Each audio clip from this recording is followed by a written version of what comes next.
Welcome back to On the Same Page. We are on Daf Hey Amud Beis 5b of Mesechus Megillah. We're starting from the very bottom line of the page, where the Gemara says on the second word of the bottom line, it says, Amar Rabbi Yochanan. Rabbi Yochanan said, Ki avina Talia. When I was a lad, Amina Milsa Dishailna Lesabye. I said something that I then asked the elders, I guess if it's correct. And top of the next page, V'ishtakech kavas. And it turned out that they agreed to what he said as a young lad. What was it that he said? So he said the following. He's interpreting the pasuk that we that we had last week. The pasuk in Yoshua describing certain fortified cities that were conquered by Yoshua. So one of them is Tzidim, or Tzidim Tzer, Hamas, Rakas, and Kineres. So last week we had that the Gemara said that Rakas refers to Taveria. Rabbi Yochanan has a different perspective. Says the Gemara, what did Rabbi Yochanan say? Hamas zu Taveria. The city of Hamas is the city of Taveria. V'lama nikra shma Hamas. Why did they call it Hamas?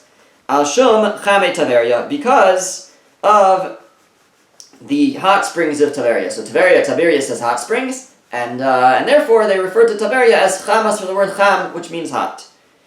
Rakas, Zu Tzipori. The city called Rakas, mentioned in the pasuk, refers to the city of Tzipori. V'lama nikra shma Rakas. Why was it called Rakas? Mishum demidlaya ki raksa denahara. Because it was raised, it was elevated like the bank of a river.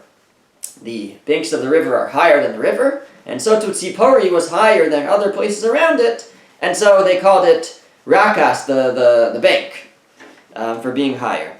Kineres zu Ginosar. And Kineres in the pasuk refers to Ginosar. Ginosar is a place that's known for its very sweet fruit. So V'lama nikra shma Kineres. Why do they call Ginosar Kineres? Dematiki pira kikala de Kinari. Because its fruit are sweet like the sound of a harp. Like the sweet sound of a harp, Kineres, relating to the word Kinor, and that's why they called it Kineres, even though its real name was Ginosar. Amar Rava, says Rava, what is he talking about? Mi'iko lemanda amar rakas lav Taveria. Is there anyone who holds that Rakas is not Taveria? Rabbi Yochanan was saying that Rakas is Tzipori. Could you suggest such a thing? Could you suggest that it's not Taveria? V'haki shachiv inish hacha.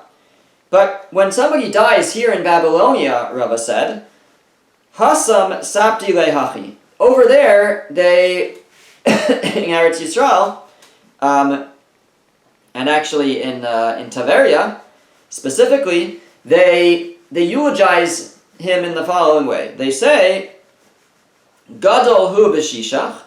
He is great in Shishach, which means in Bavel. He is great in Babylonia. V'shem lo b'Rakas, and his name has reached us here in Rakas. That's what they say in Tzipori. In Taveria. So it's clear that Rakas is Taveria. V'chimaski arona lahasam. And when the coffin reaches there, if they would bring the person from Bavel to Eretz Yisrael to be buried, and to Taveria, sapti lehachi. They would then eulogize as follows. They would say, Ohave Sridim, the lovers of the Rashi says Sridim here means Ohave Yisrael, the lovers of Israel. Sridim could be like the remnants, but it refers to Israel, those who love Israel. Yoshve Rakas, those who dwell in Rakas. Tsu'u v'kibu haruge omek, come and greet and receive those who have died in the deep place, which is Babylonia. And that's what they would say in Taveria. So they would refer to the dwellers of Taveria as the Yoshvei Rakas, those who dwell in Rakas. So says Rava, it's clear that Rakas is Taveria and not Tzipori.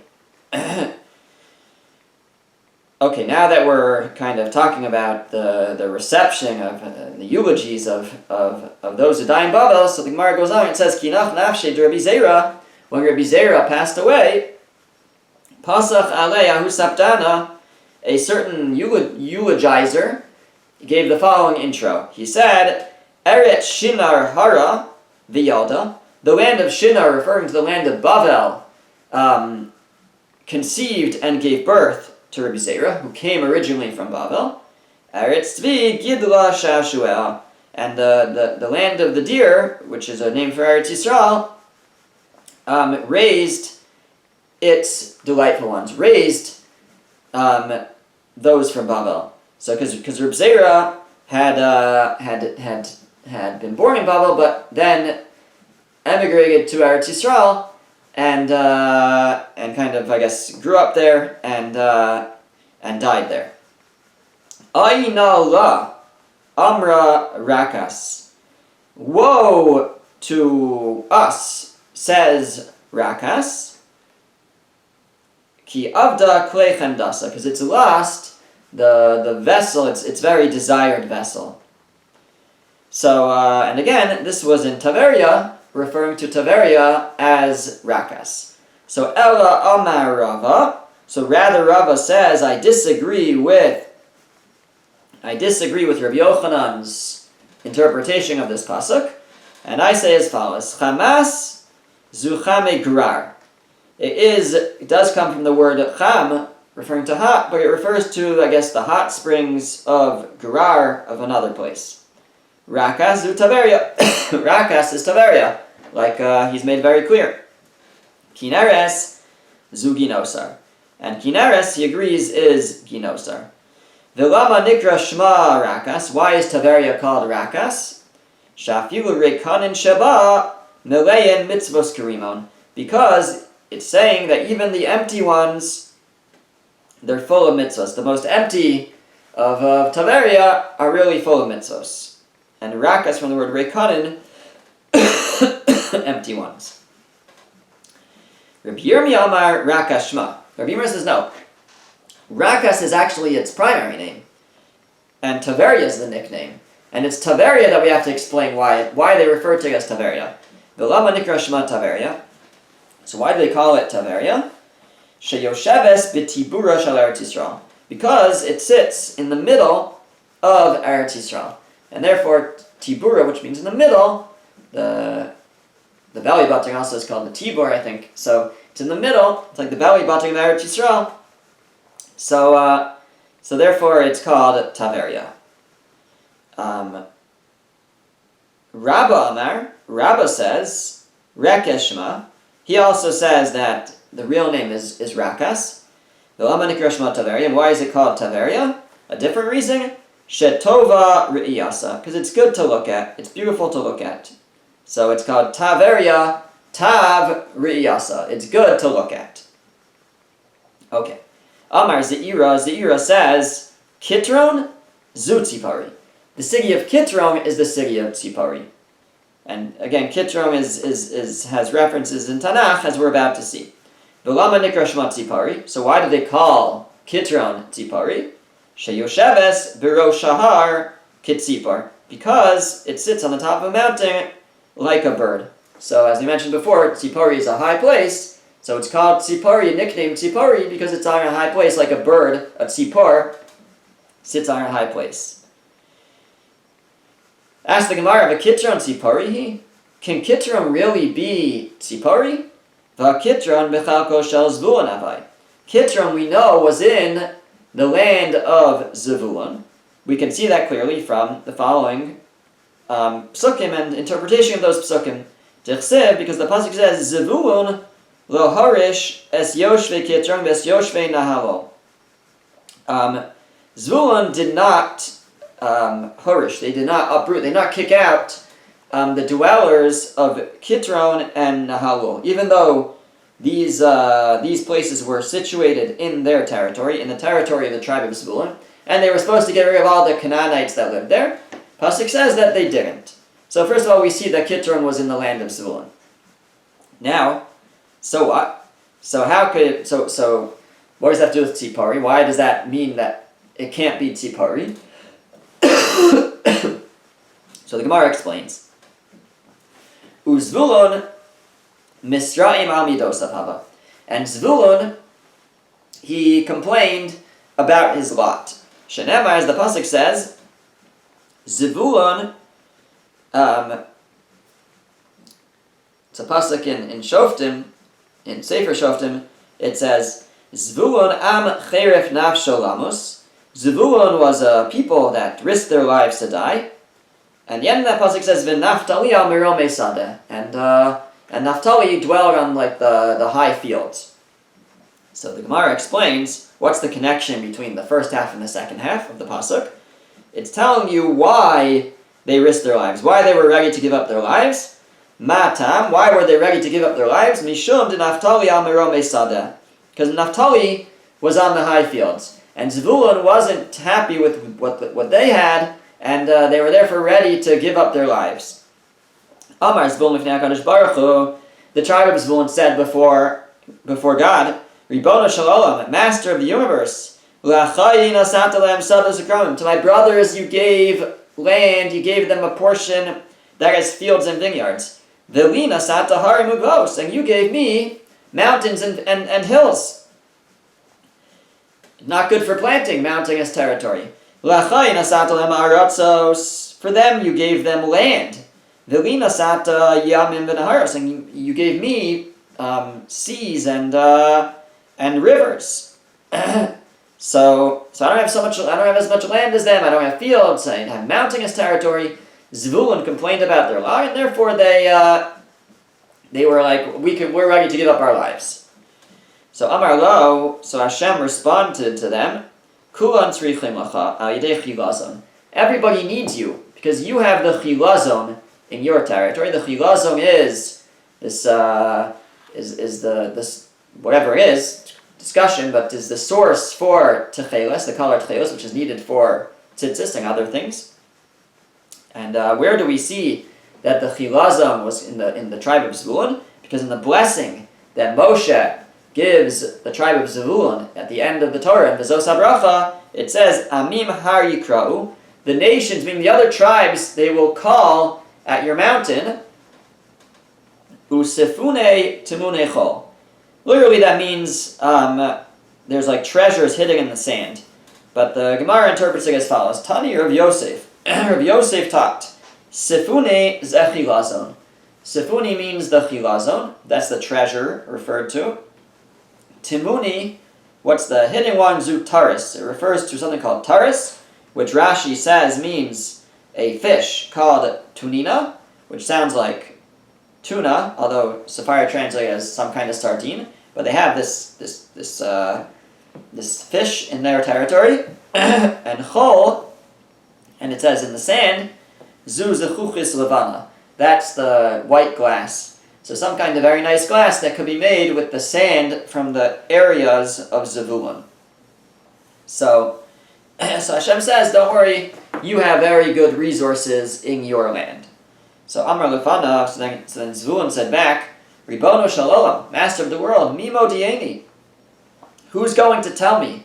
Meaning, I may have these resources, but how will I make sure that I'm the one who gets to profit from them? What will stop people from just coming into my territory and taking this very valuable chilazon?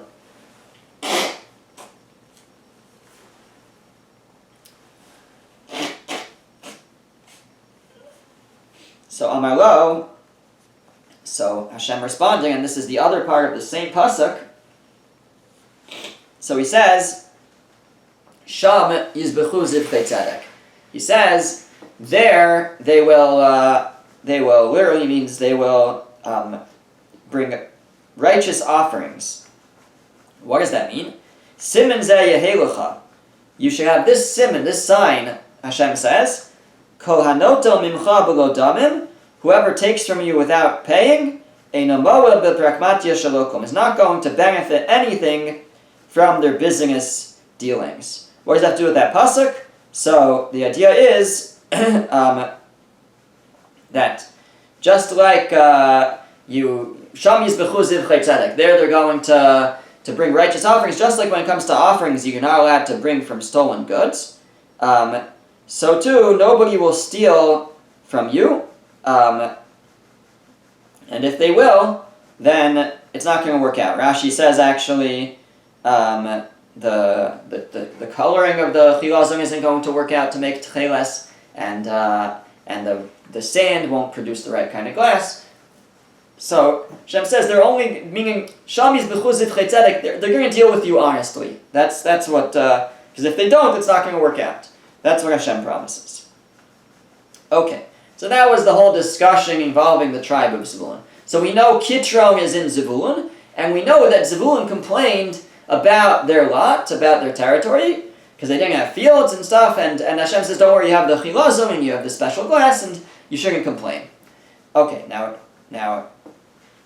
all of this is meant to support the Gemara's question that therefore, how could Kitron be Tzipori? If Kitron is in the tribe of Zebulun, and Zebulun complained about their lot, how could Tzipori be Kitron? And if you think that Kitron is Tzipori, how could, and why and how could Zebulun complain about their lot? The city of Tzipori is an unbelievable city to have in your lot. How could it be that they complained? Must be that it's not Kitron, and Tzipori is not in the tribe of Zebulun. And the Chitema, maybe you'll say, no, Tzipori is not so good. The Lesba Zavaschal B'dvash is not flowing with milk and honey. But Reish Lakish said, L'didi chazili Zavaschal B'dvash de Tzipori. I saw the flowing of milk and honey of Tzipori. Shisha mil. It was 16 mil by 16 mil, which is 4 parsa by 4 parsa, which is a lot of milk and honey flowing from there. So I don't know exactly what that means. That what Reish Lakish saw, I don't think he saw it, flowing out. But I think the point is that the area of Tzipori produces much milk and honey, and therefore it's not our place to complain about. So, now maybe you'll say, okay, it has a lot, but it doesn't have as much as everybody else, and that's why they complained. It says it's not true. That Rabbi Bar Chana quoted Rabbi Yochanan, I saw, or again, it must be some kind of estimate, but I was able to estimate I saw the milk and honey of all of the land of Israel. And it was the amount that would take up the space from Beikuvi to Akra de Tolbakni, the fortress of Tolbakni, which is Esrin Betartin Parsi Orcha, which is a 22 parsa length, Upusya Shisa Parsi, and the width is 6 parsas. So the entire Israel produces milk and honey that would cover an area of 22 by 6 parsa, and we said that Tzipori itself produces enough to cover 4 by 4 parsa. Now that's a pretty good percentage out of 12 tribes of Israel. If you have 4 by 4, 16 square parsas out of 22 by 6, which is do the math quickly, but 22 times 6 is 120, 140.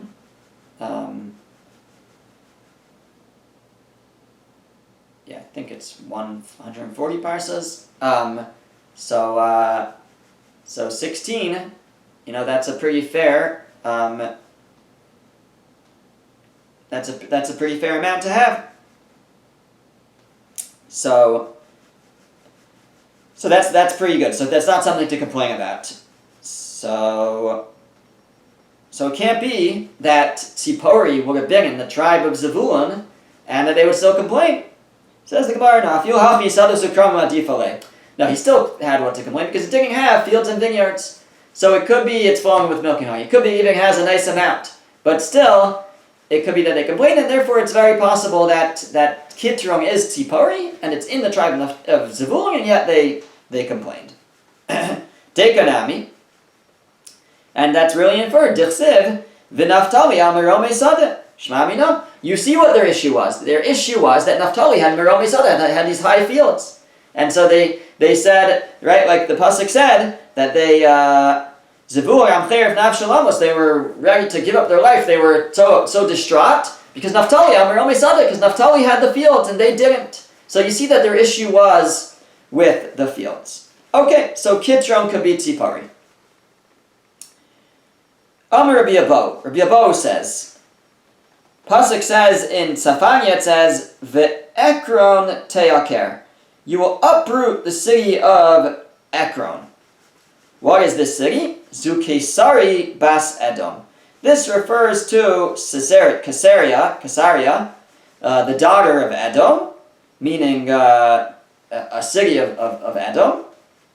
Shiyosheves ben Acholos, which dwells by the sands.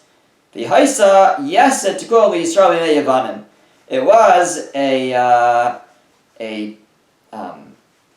peg stuck into Israel, like a thorn in their side almost, in the days of the Yavanim, of the Greeks. And when the Hasmoneans, when the Maccabees, the Chashmonaim overcame them and defeated the Greeks, they then called it, they renamed the city, they renamed it Achidas Migdal Shir, the conquered one of Migdal Shir. Seemingly it didn't have the name Caesarea in the days of the Greeks, it would be my guess. But apparently, right, because Caesarea would be named for the Caesar, would be the Roman Caesar. But the Gemara is telling us that even in the days of the Greeks, this was an important city, and then it was taken over by the Yavanim, by the Chashmonaim, the Hasmoneans, and eventually, when the Romans took it back, they made it an important Roman city. And the Gemara in a moment will get back to this city actually of Caesarea. Amar Rabbi Yossi bar Chanina. Rabbi Yossi bar Chanina said, "My dechsiv." What is the meaning of the pasuk in the same pasuk in the beginning? Sorry, not the same pasuk. It's also in Tzefania, but it's a different pasuk. It says, "Vasirosi dama of mipiv." I will remove its blood from its mouth. V'shikutza mibein sheinav, and its disgusting things from between its teeth. V'nishar gamhu le'elokeinu, and it will remain for our God. So referring, Rashi tells us to the cities of Tzur, of Tyre, Tyre, and it says, I'll remove the blood from its mouth and the disgusting things from between its teeth, and it will remain for our God. What does that mean? Says the Gemara, Vasirosi dama mipiv, I will remove the blood from its mouth. Zu beis bam yashala, and this refers to their altars, the houses of their altars, of their idols. God says, I'm going to get rid of that. V'shikusa ben shinav, and the disgusting things that are between its teeth. Zeh beis gal yashalahen. This is their houses of stones. Again, some kind of house of avodah zarah, of idolatry. And then it says, V'nishar gamhu le'elokeinu, and it will remain for our God. Elu batik nasius bate midraso sheba Edom. That this refers to the shuls and the bate medrash in Edom. They will remain for us. That we'll still have. Even after God destroys the nations, but those nations, but their idolatry, but the shuls, the base madrashes will still be there. And then the end of the pasuk says, "V'haya ka'aluf beYehuda, ve'ekron kiyevusi." Literally means like it will be like a general in Judah, and Ekron will be like the Yevusis. What does that mean?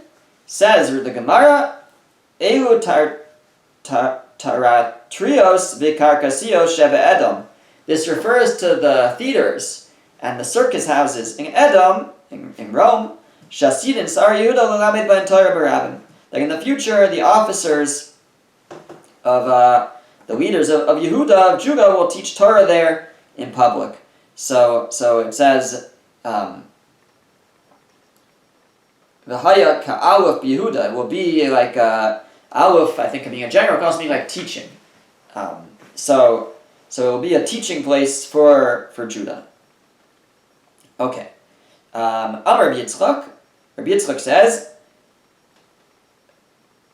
says, and now he's explaining another pasuk. This one in Yoshua, a place called Lashem. Lashem zu Pamias. Lashem is Pamias. Pamias, Rashi tells us, is the place where the Jordan River originates. Fine.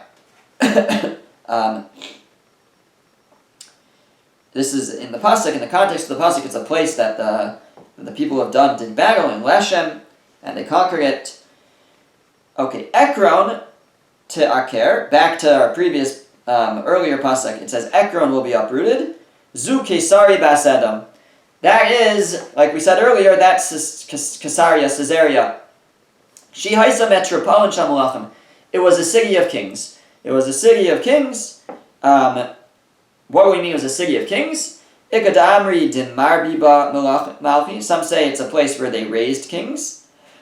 The Romans would raise their leaders there. Ikadamri, and some say din mukmi mina malchi. That it's a place where they choose a king from. And either way, Rashi tells us this city of Caesarea was like a city of government for the Romans. And kings doesn't always mean kings; it could mean like princes and important government people, officials. Okay, Kisari Yerushalayim. Now, with regards to Caesarea and Yerushalayim, Caesarea being representing this like central city of the Romans and earlier the Greeks, and Yerushalayim. If somebody tells you they're both destroyed, al te'amin, don't believe them. Yashvu shtein, if they tell you they're both settled, al te'amin, don't believe them. But if they tell you charva Kesar b'yashvu Yerushalayim, if they tell you Caesarea is destroyed, but Yerushalayim is settled, or charva Yerushalayim b'yashvu Kesar, they tell you the opposite. They say Yerushalayim is destroyed and Caesarea is settled, te'amin. That you should believe. In other words, these two can't both be built and they can't both be destroyed. One of them will be built and the other will be destroyed at any given time.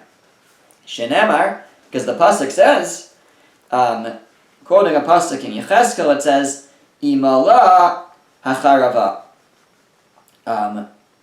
This is again relating to Tzor, to Tyre, but it says, Imala hacharava. I will be filled from the destruction. Meaning, imaleyazu charvazu. One is filled from the destruction of the other. If one is filled, the other is destroyed. Imaleyazu charvazu. If the other one is filled, the other one is destroyed. Rav Nachman bar Yitzchak Amar Me'elcha. Rav Nachman bar Yitzchak says we derive the same idea from the following pasuk in the description that Rivka receives when she's wondering what's going on in her stomach. There's